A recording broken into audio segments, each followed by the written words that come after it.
Hi, this is Luke from Total Parts Plus. Today we have a 2018 Mazda BT50, stock number 6484. This ran from the 10th 2011 to the 6th 2020. It has a P580 3.2 litre turbo diesel engine backed by a 6-speed manual transmission. This is the P580 3.2 litre turbo diesel engine. Left front headlight needs polish. Left front 16-inch aftermarket wheel good tyre. Left front door mirror.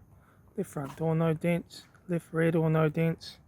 Left rear 16-inch aftermarket wheel good tyre.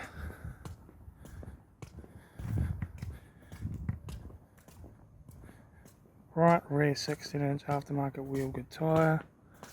Right rear door 1 crease and small dent in the corner. Right front door mirror.